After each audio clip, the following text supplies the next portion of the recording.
Haleluya, haleluya, haleluya. Salam saudaraku, ratapan 3 ayat 22 sampai 23. Sebab kebaikan Bapa Yahweh tidak pernah berhenti, rahmat Bapa Yahweh tidak pernah berkesudahan, selalu baru setiap pagi. Begitu besar kasih setia Bapa Yahweh di dalam kehidupan kita, dimanapun kita berada saat ini. Saudaraku, renungan pagi KP Mayim Kaim pada hari Senin tanggal 22 Agustus 2022 atau pada tanggal 25 Av 5782 yang merupakan kelanjutan pembacaan renungan Torah kita diambil dari kitab Ulangan 9 ayat 20 yang berkata demikian. Yahweh sangat marah kepada Harun dan hendak membinasakannya, tetapi pada saat itu aku berdoa untuk Harun. Saudaraku, perikop yang baru saja kita dengar adalah tentang belajar dari murka Yahweh, saudaraku.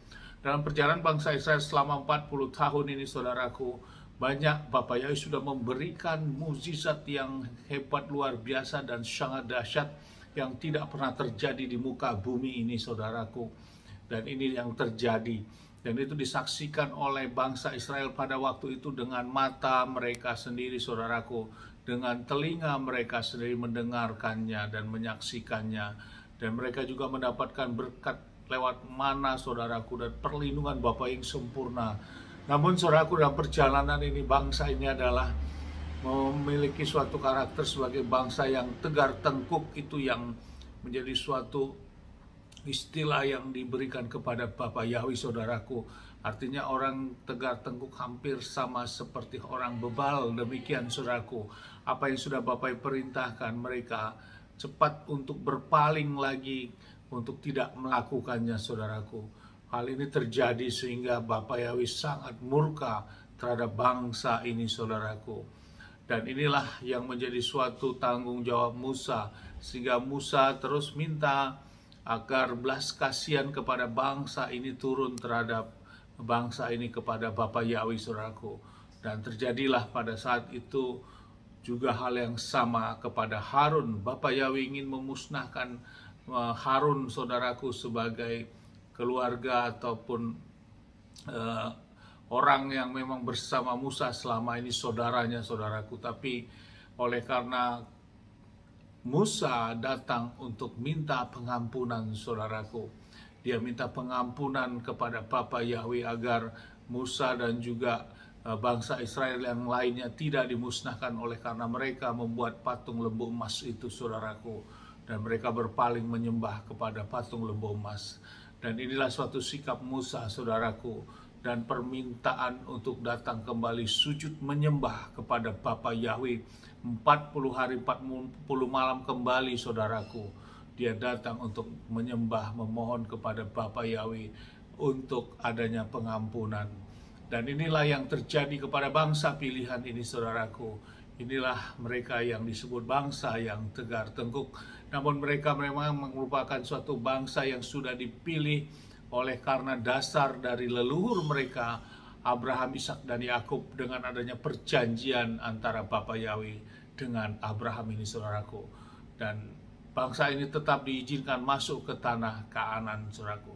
Yang menjadi renungan bagi kita, bagaimana sikap Harun, saudaraku, untuk minta pengampunan. Ini perlu kita pelajari dan kita renungkan bahwa kita juga di zaman sekarang, kita sebagai Israel yang Israel dalam rohani ini, saudaraku, kita juga tentu tidak menjadi karakter yang tegar tengkuk seperti bangsa ini, saudaraku. Namun kita harus bisa memiliki suatu karakter yang jauh berbeda karena kita sudah menjadi manusia yang baru bersama Adonai Yeshua HaMashiach, saudaraku. Dan tentang karakter mendoakan kepada orang lain seperti Musa lakukan ini merupakan hal yang baik untuk kita kerjakan, saudaraku.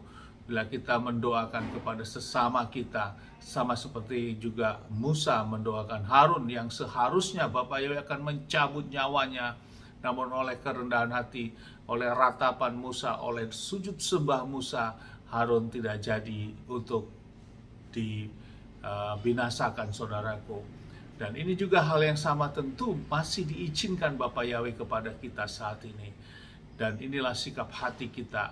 Bukan berarti kita menjadi orang yang sudah mengerti kebenaran, namun kita memiliki suatu posisi atau berperan sebagai, saya analogikan sebagai CCTV saja saudaraku, hanya menyaksikan, melihat saja. Tidak saudaraku, apa hal yang sudah diberikan kepada kita melalui Ruach HaKodes, dan bila itu memang digerakkan, kita mendapat sesuatu pernyataan-pernyataan kepada orang lain yang kemungkinan mereka akan menghadapi bahaya oleh pernyataan yang diberikan Roh Kudus kepada kita, maka kita harus mengambil sikap sama seperti Musa. Kita bisa berdoa, minta pengampunan agar itu jangan terjadi kepada orang itu, saudaraku. Dan permintaan ini semuanya memang otoritas Bapa Yahweh, namun bagi kita harus mengambil sikap itu sama seperti Musa. Itulah sikap besar, sikap yang juga mengasihi kepada sesamanya.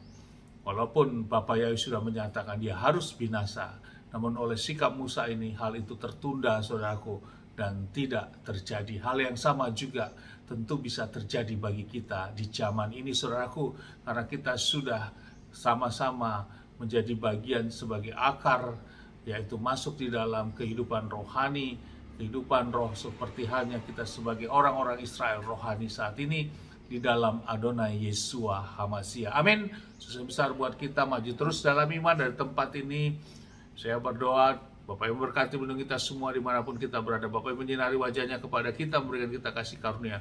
Bapak Ibu menghadapkan wajahnya kepada kita, memberikan kita damai sejahtera. Apapun yang kita kerjakan lakukan sepanjang hari, semuanya menjadi berhasil.